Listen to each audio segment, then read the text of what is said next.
El templo abandonado. Viví hace muchos años en una pequeña villa, a 7 u 8 millas de Londres. Era un lugar tranquilo, una villa antigua y no muy en boga por aquel entonces, que parecía hallarse por ello 100 millas de distancia de cualquiera de esos centros comerciales, en que por aquel entonces ya se han convertido otras ciudades. Ahora, sin embargo, la vía ha sido prácticamente absorbida por la ciudad en su irresistible expansión. La vieja carretera, que era una auténtica avenida que discurría entre los olmos más hermosos del reino, se ve flanqueada en la actualidad por hileras de casas suburbanas. No hace mucho se inauguró la nueva estación de trenes, con la consiguiente oferta de tickets baratos para los trabajadores. Con ello, el pintoresco espacio que ocupaban aquellas casas de madera, dispersas aquí y allá, ha quedado reducido a la visión de construcciones mucho más funcionales y modernas. Bueno, supongo que es la consecuencia del progreso, el avance de la civilización. No obstante, quizás haya que disculpar a los más ancianos del lugar si opinan que la vida allí no es ni tan saludable ni tan feliz como en aquellos tiempos tan apacibles, anteriores al progreso. No llevaba aún mucho tiempo en la villa, cuando hice amistad con el clérigo del distrito y le ofrecí ayuda en todo lo que me fuera posible para que sobrellevara bien el trabajo que le suponía su parroquia. Fue cálido y amable conmigo, aceptando mi ofrecimiento. Como vio que los niños me apreciaban, me sugirió que fuese su profesor y una especie de superintendente de la escuela dominical. Aquello naturalmente me llevó a relacionarme con los habitantes más jóvenes de la villa y sobre todo con los que habían sido seleccionados para el coro de la iglesia. Entre estos habían 2 hermanos, Lionel y Edgar St. Aubin, que demostraban un evidente talento musical, por lo que les sugerí un día que acudieran a mi casa para darles allí más lecciones que le ayudaran a desarrollarlo. No hace falta decir que aceptaron de inmediato, lo que hizo que nuestra amistad fuese al cabo aún más estrecha. Por aquel tiempo me hallaba muy interesado en el estudio de los fenómenos espirituales, y cuando descubrí accidentalmente que aquellos 2 muchachos eran unos excelentes médiums físicos, me decidí a hacer algunas sesiones en mi casa. Una vez concluidas las lecciones de música, tuvimos así algunas experiencias de lo más curiosas, pero no es de eso de lo que quiero hablar ahora. Debo señalar, no obstante, que tras aquellas lecciones, y como comenzaba a caer la noche, acompañaba a los 2 chicos del coro dando un paso hasta su casa, pues vivían a 1 milla y media de la mía. Una noche, de vuelta ya de uno de aquellos paseos, me senté a escribir en mi biblioteca hasta muy tarde. Ya había observado antes, o acaso debía decir que ya había tenido antes, esa sensación que los muebles de mi biblioteca crujían en mitad del silencio de manera no muy agradable, además, y que incluso en ocasiones se movían un poco. Aquella noche en concreto, todo aquello se hizo particularmente notable. Seguí escribiendo en cualquier caso, sin preocuparme, hasta las 2 de la madrugada, cuando inopinadamente, sin que pudiera saber muy bien por qué lo hacía, qué razón consciente me movía, experimenté un impulso incontrolable de ir a mi dormitorio, que estaba en la habitación contigua. Me pregunté, no obstante, a qué se debería aquello, a pesar de lo cual dejé la pluma, abrí la puerta de mi biblioteca y salí al pasillo. Pero cuál no sería mi sorpresa al observar que la puerta de mi habitación estaba entreabierta y que había luz en ella, pues recordaba bien que había apagado la luz antes de salir y cerrarla. Me acerqué. Lo que vi me dejó sin reaccionar unos instantes, incapaz siquiera de pedir auxilio, aun en el caso de que hubiese querido hacerlo. Aparentemente no había una fuente de luz, nada siquiera parecido a una lámpara o a una vela, y a pesar de eso la habitación lucía levemente plateada, en una radiación que hacía bien visibles todos los objetos que había en su interior. En un principio no vi nada extraño, sin embargo, hasta que reparé en la cama, yací allí, y mientras escribo esto, vuelvo a sentir el mismo escalofrío que entonces me recorrió la espalda. Lionel St. Aubin, al que había dejado en su casa sano y salvo junto a su madre 5 horas atrás, debo admitir que mi primer impulso no fue precisamente valiente, pues no tuve otra idea que la de irme corriendo de allí y encerrarme en mi biblioteca. Resistí en cualquier caso, me armé de valor, abrí un poco más la puerta de mi cuarto y me dirigí lentamente hasta mi cama. Sí, no había duda, era él quien yacía en mi cama. Tenía las manos entrelazadas sobre el pecho y sus ojos abiertos me miraban, aunque no poseían la expresión que les era propia. No estaba seguro de que realmente me viese, pero comprendí de inmediato, acaso instintivamente, que aquel brillo y aquella fijeza que había en su mirada era la expresión suprema de la clarividencia. Supe pues que el muchacho estaba en trance visionario y extático, algo a lo que rara vez consiguen inducir los mesmeristas a quienes participan en sus sesiones. Creo que pronto vi que sus ojos poseían de nuevo la capacidad de reconocer, pero no percibí en él un leve movimiento, ni de los músculos faciales ni de sus miembros. Parecía sometido a un encantamiento que anulaba todo rastro vital. Vestía una túnica blanca de corte eclesial y cruzaba su pechera una banda roja ribeteada de hilo de oro. Es más fácil imaginar que describir el sentimiento que me embargó al contemplar aquella visión. El más evidente fue creerme en mitad de un sueño, por lo que me pellizqué el brazo izquierdo, como hacen en las novelas, para descubrir si realmente estaba despierto o dormía. Obtuve como resultado la evidencia de que me hallaba despierto, por lo que mis brazos cayeron a los lados, abatidos, y luego se apoyaron en el borde de la cama, mientras trataba de hacer el acopio suficiente de coraje para acercarme más a mi insólito huésped y tocarle. Mientras pensaba en todo aquello, sin embargo, percibí un cambio notable a mi alrededor. Las paredes de mi habitación parecían ensancharse increíblemente, desmesuradamente, y observé que de súbito, aunque seguía contemplando a quien yacía en mi cama, nos hallábamos en una vasta dependencia, justo en el centro de un templo, como aquellos del antiguo Egipto, con altas columnas circundantes y de techo tan alto que apenas se alcanzaba a contemplar en aquella penumbra de inspiración religiosa que entonces me envolvía. Atónito, alcé los ojos y miré a mi alrededor para contemplar que las paredes estaban cubiertas de frescos y jeroglíficos, y que muchas de las figuras allí representadas eran de tamaño natural, aunque la pobre luz no me permitía observarles en detalle. Todo estaba en silencio, reinaba en la tranquilidad, pero mis miradas convergieron de nuevo, finalmente, en la increíble presencia de mi acompañante, inmerso en un trance. Entonces viví una experiencia que me temo será difícil de explicar adecuadamente, si no imposible. Solo diré que por primera vez supe que se puede mantener una existencia consciente en dos lugares a la vez, pues mientras seguía mirando fijamente a Lionel en el interior del templo, me vi a la vez en el exterior, ante la entrada del templo. La magnífica fachada parecía orientada al oeste, pues sobre las escalinatas de mármol negro que conducían al interior de unos 15 peldaños caían los rayos horizontales y rojos como la sangre del sol poniente. Me volví para ver si había alguna edificación por los alrededores, pero no pude contemplar más que desierto,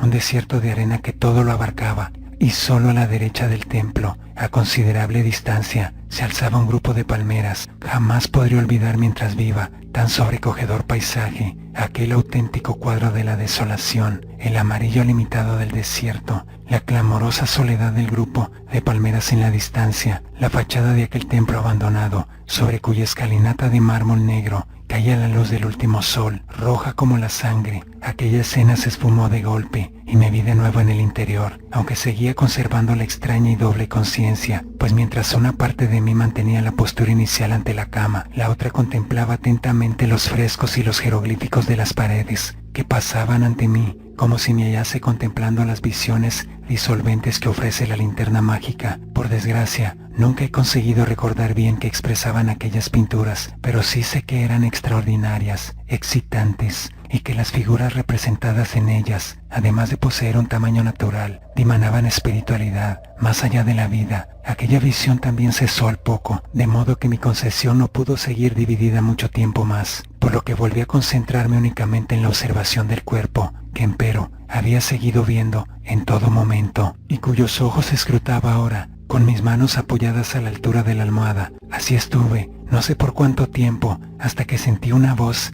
que me hirió los oídos, una voz enfática, dura, que dijo con absoluta claridad estas palabras: Lionel, no debe ser mesmerizado, eso le mataría. Me volví alarmado, pero no pude ver a nadie. No tardé mucho en oír la misma advertencia, y de nuevo me pellizqué el brazo, con la esperanza de despertar de un mal sueño, pero no, el resultado fue el mismo de antes. Algo, acaso un sentimiento, me decía en mi interior que algo podría romper el encantamiento, así que me acerqué mucho más a Lionel, haciendo un esfuerzo sobrehumano para ello. Ya tenía mi rostro frente al suyo, a muy corta distancia, pero Lionel seguía sin mover un músculo, ni una sombra parecía alterar sus ojos, maravillosamente luminosos. Así estuve contemplándole sin aliento, muy cerca mi rostro del suyo, encantado yo mismo, apenas a un palmo sus ojos de los míos. Hube de hacer un gran esfuerzo para liberarme del aprensivo influjo que el rostro de Lionel ejercía sobre mí, y le toqué. Aquella luminosidad de antes se desvaneció entonces, y me vi rodeado por completo de oscuridad.